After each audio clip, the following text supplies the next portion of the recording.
Hello everyone. तो हम आज बात करने वाला है आज खेसारी लाल यादव जी के दो सॉन्ग के बारे में, जो कि एक सॉन्ग कल सुबह में रिलीज हुआ था जो कि ट्रेंडिंग में है, और एक सॉन्ग के बारे में बात करने वाला है जिसे लिखे हैं अखिलेश कश्यप जी, और इसमें म्यूजिक है B.R. वर्मा जी का, और इसे गाए खेसारी लाल यादव जी और शिल्पी राज जी, और वीडियो में है खेसारी लाल यादव जी और आस्था सिंह जी, जो कि आपको स्क्रीन के ऊपर दिखाई दे रहा है। जिस सॉन्ग का टाइटल रखेगा पढ़े जालू एतवार के, जो कि वीडियो सॉन्ग आउट हो चुका है, और इसका टाइटल चेंज करके जब से दिल दिया है तुझको, जो कि आस्था सिंह जी है वीडियो में, और काफ़ी बेहतरीन वीडियो सॉन्ग बनाया। तो आप अभी तक इसे नहीं देखे तो जाइए और जाकर Annapurna films Bhojpuri YouTube channel पे फुल वीडियो सॉन्ग आप जाकर देख सकते हैं, जो कि काफ़ी बेहतरीन वीडियो सॉन्ग बनाया गया है पढ़े जालू एतवार के।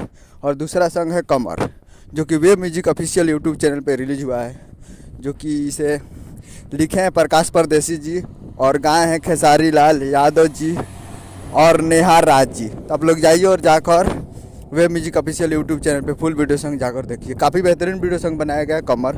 तो जाइए और जाकर देखिए। उम्मीद कर रहा हूँ कि वीडियो अच्छा लगा तो चैनल को सब्सक्राइब करके बेल आइकन प्रेस कर दिए, ताकि ऐसे ही खेसारी लाल यादव जी के लेटेस्ट न्यूज लाते रहे।